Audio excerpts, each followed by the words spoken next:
Sekarang majlis mempersilakan Ustaz Muhammad Rafizal Zulkifli, Ketua Panel Fiqh Al-Ahkam.net untuk menyampaikan ucapan.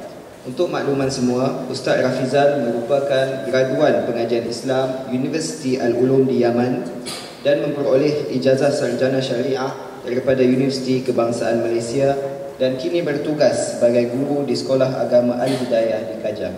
Silakan Ustaz.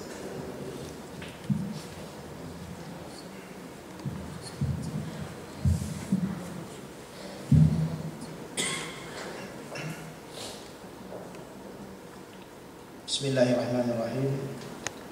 Alhamdulillahirabbil alamin wassalatu wassalamu ala asyrafil anbiya'i wal mursalin sayyidina Muhammadin nabiyyi ummi wa ala alihi wa ashabihi wa man tabi'ahum wa wala. Rabbi shrah li sadri wa yassir li amri wa hlul 'uqdatam min lisani yafqahu qawli yafqahu qawli amma ba'd. Terima kasih Tuan Musi Majlis yang dihormati Tuan Haji Mustafa Ahmad, Dr. Ahmad Farouk Mustafa, Dr. Ahmad Farouk Musa, Tuan Haji Kamil, Tuan Haji Khairul Amin bin Muhammad Saleh selaku orang kuat Al-Ahkam.net, barisan panel, sahabat saya Ustaz Adlan, Ustaz Syauqi, Tuan Kuasa Penganjur daripada tiga badan itu Al-Ahkam, IRF dan UAE, serta muslimin dan muslimat yang dirahmati Allah. Assalamualaikum warahmatullahi taala wabarakatuh. Alhamdulillah, syukur kita kepada Allah Subhanahu wa taala kerana pada pagi yang mulia ini pagi yang sejuk ni, udara pun sejuk, luar pun redup, kita dapat berhimpun untuk sama-sama mengikuti satu majlis ilmu, majlis yang dikatakan oleh Rasulullah sallallahu alaihi wasallam sebagai innal malaikata tad'u ajnihataha li talibil ilmi ridan bima yutlab,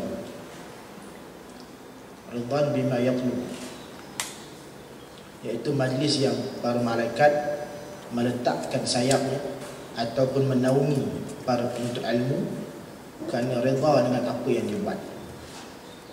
Jadi kita tak payah segan, buang perasaan segan, malah dan sebagainya untuk menghadiri mana-mana majlis ilmu. Kerana insya-Allah dengan majlis ilmu akan dapat memandu kita untuk hidup di muka bumi Allah Subhanahu wa taala.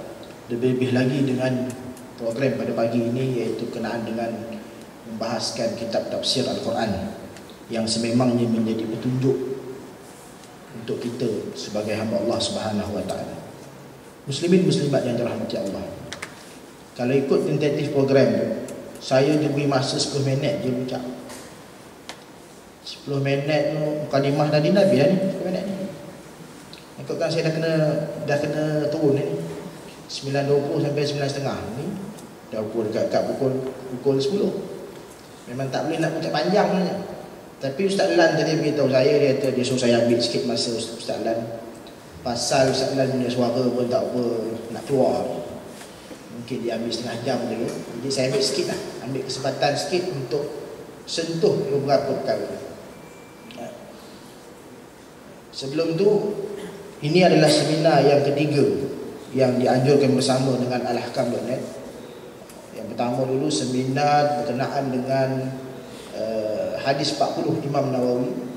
Kemudian seminar kepentingan kitab-kitab sunan, kitab-kitab hadis sunan, yang mana kedua-dua seminar tersebut sebenarnya dipertanggungjawabkan kepada saya itu untuk membentang tentang kerja. Tapi kedua-dua seminar tersebut saya tak dapat hadir. Di saat-saat akhir terpaksa tarik diri kerana ada program mengejut. Ada perkara mengejut yang menyebabkan saya tak dapat hadir. Dan Alhamdulillah hari ini seminar ni memang saya dah kosongkan masa betul dah nak datang ni kan? Tapi itulah Ustaz Lan dia pandai. Dia belajar daripada pengalaman yang lalu. Kata Ustaz Rafizal ni kalau bagi bentang tentang kerja, saat-saat akhir tarik diri, mampu saya pun ni nak saya berhenti, dia bagi saya ucap lah. Berucap maknanya kalau saya tak datang pun tak apa dah. Cari je berapa ganti, Haji Kamil boleh ganti sebagai wakil Ahkam.net. Jadi tak apalah, ucapan pun sebab tu saya nak ambil sikit masa dalam ucapan ni nak menceritakan tentang kepentingan kita, kepentingan kepada kitab tafsir Al-Quran. Saya nak sentuh dua perkara. Yang pertama berkenaan dengan mengapa perlunya kita kepada kitab tafsir Al-Quran. Muslimin muslimat yang dirahmati Allah, insya-Allah 20 minit ucapan saya akan berakhir, insya-Allah. Kita dijadikan oleh Allah Subhanahu wa taala di muka bumi Allah ini untuk dua tugas. Bagi saya lah, dua tugas. Tuan-tuan nak fikir tugas lain tu, nak tambah lepas tu tambah. Tapi yang utama dua, iaitu tugas kepada diri sendiri dan tugas kepada orang lain. Tugas kepada diri sendiri iaitu jaga diri kita daripada kemurkaan Allah Subhanahu wa taala.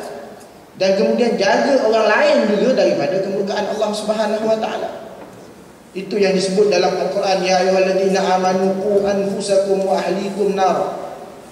Wahai orang-orang yang beriman, jaga diri kamu dan ahli keluarga kamu. Allah letak skop yang lebih dekat dulu.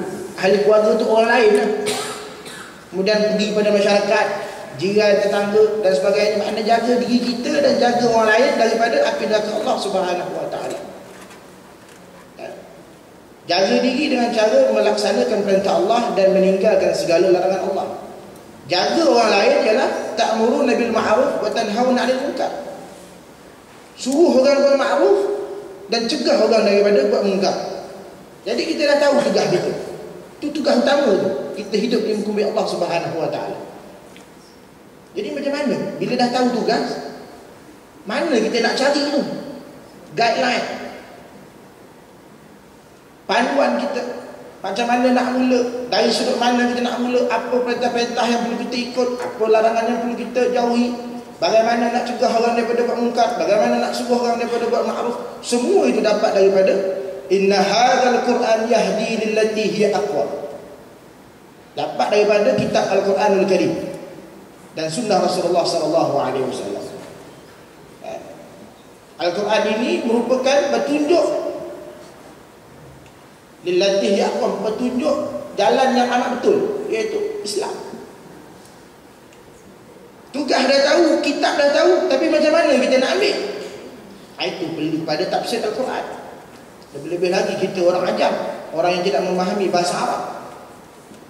Itu perlu kepada kitab tafsir Al-Quran supaya kita boleh mentadabbur ayat-ayat Al-Quran, menghayati ayat-ayat Al-Quran. Hari ni orang baca Quran gitu je, baca lebih-lebih lagi ni nak bulan puasa.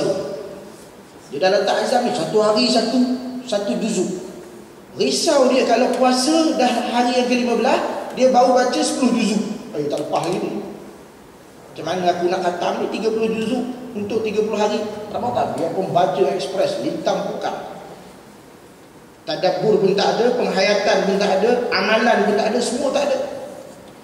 Pasal apa nak kejar ni, nak kejar hari. Itu sikap kita sekarang.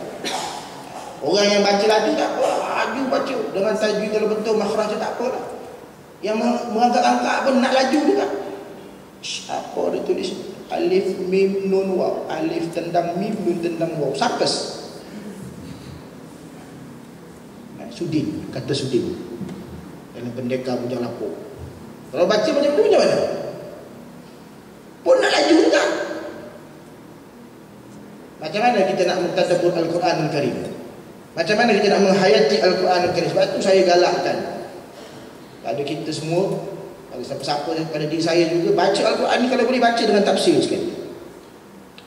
Baca dengan tafsir sekali. Ada satu jemaah yang tua dalam bab dakwah ni, saya tak biasa sebutlah jemaah mana.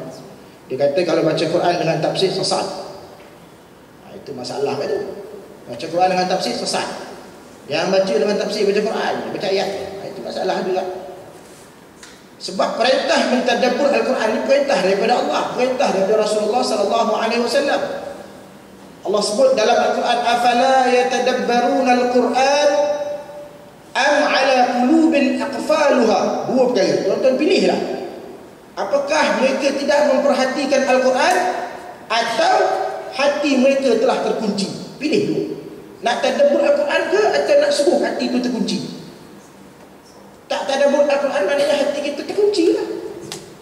Kita tak boleh nak mentadabbur Al-Quran, tak boleh nak memperhatikan ayat-ayat Al-Quran. Abdullah bin Hubaid Al-Kufi, seorang tabi'in, mengatakan apa?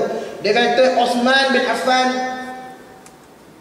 dengan Abdullah bin Mas'ud mengatakan bahawa kami bila mempelajari 10 ayat daripada Rasulullah, kami tidak akan beralih kepada ayat lain selagi kami tidak mengetahui apakah ilmu dan amalan yang terkandung dalam ayat tersebut.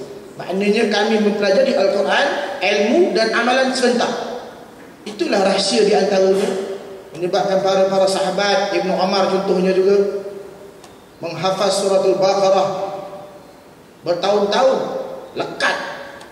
Pasal apa? Dia baca Quran, dia tadabbur sekali, dia amalkan apa yang terkandung dalam Al-Quran, dia hayati apa yang terkandung dalam Al-Quran. Itu rahsia. Hari ini cuba tanya pelajar-pelajar tahfiz yang hafaz 30 juzuk, yang dapat sijil hafiz, dia boleh ingat tak 30 juzuk kalau dia tak ulang? Kaedah yang dibuat oleh pelajar-pelajar tahfiz sekarang ni, ulang saja. Dia ulang. Kawan saya ada seorang, dia ulang aja, dia hari dia kata ulang aja. Dia kata kalau sehari dia tak ulang, habis dulu. Tapi kalau dia ulang dan dia tadabbur, saya rasa 2-3 hari dia tak ulang pun dia boleh ingat. Kalau dia amalkan segala apa yang terkandung dalam Al-Quran. Sebab itulah muslimin muslimat yang dirahmati Allah, ringkasnya kita perlu kepada kitab tafsir Al-Quran untuk memahami Al-Quran. Itu yang pertama. Yang kedua, dah tahu kitab tafsir, kita kena beli kitab tafsir, kita kena menghayati Al-Quran melalui kitab tafsir. Bagaimana pula kita nak memilih kitab tafsir? Ini dia. Mengapa perlu kita pilih kepada kitab tafsir? Apa tak main ambil je? Ambil je lah. Tafsir Sufi ke, tafsir apa ke, ambil lah. Kena pilih. Pasal apa? Tafsir ni secara umumnya jumhur ulama salaf dan khalaf menerima pakai 2 jenis tafsir, iaitu tafsir bil riwayah dan tafsir bil dirayah. Tafsir bil riwayah ni ialah tafsir bil manqul, disebut juga sebagai tafsir bil manqul ataupun tafsir bil ma'thur, iaitu tafsir dengan Al-Quran, ayat Quran dengan Quran, ayat Quran dengan sunnah Rasulullah, ayat Quran dengan qaul sahabat yang memahami makna Al-Quran. Kemudian tafsir bil dirayah ialah tafsir yang disebut juga sebagai tafsir bil ma'qul ataupun tafsir bil ra'i, menggunakan ijtihad ulama yang mengarang kitab tafsir tersebut berdasarkan mana yang kata oleh Tuan Haji Mustafa tadi, gantung kepada keadaan sekitar dia, latar belakang pendidikan dia dan sebagainya. Dan tafsir bil dirayah inilah yang memerlukan kepada ilmu alat. Kena mahir bahasa Arabnya, kena mahir nahwunya, kena mahir sarfnya, kena mahir balaghah, bayan, ilmu ma'ani, ilmu badi', kena mahir usul fiqh, kena mahir usul din, kena mahir ilmu qiraat, kena mahir nasakh wal mansukh, asbabun nuzul, semua benda nak kena mahir. Pasal apa? Asas dia, dasarnya ialah memahami bahasa Arab. Faham bahasa Arab, tafsir Quran berdasarkan ijtihad masing-masing. Itu bidirayah. Manakala tafsir yang tidak diterima pakai oleh kebanyakan ulama, ada yang terima, ada yang tak terima, itu tafsir isyari atau tafsir bil isyarah. Ini tafsir ni dia menafsirkan ayat Al-Quran dengan makna, dia menafsirkan ayat Al-Quran berbeza dari segi makna ayat tersebut secara zahir. Ayat tersebut sebut gini tapi dia tafsir beza dari segi makna zahir. Tafsir ni setengah orang saja yang boleh buat. Ilmu yang dianugerahkan Allah padanya istimewa sangat orang tu, seperti contoh Nabi Khidir alaihissalam tu. Tapi tafsir ni banyak ulama yang tak setuju, yang tak terima. Kita ambil tafsir antara tiga-tiga tu, tafsir bil ma'thur lah contoh. Pasal apa? Pasal mungkin lah kita kata dia bebas daripada Israiliyat, cerita-cerita dongeng Bani Israel, bebas daripada hadis dhaif, hadis maudhu'. Tapi perlu diingat, tafsir berriwayah, tafsir yang kata Quran dengan hadis, Quran dengan qaul sahabat pun tak terlepas daripada hadis dhaif dan maudhu'. Banyak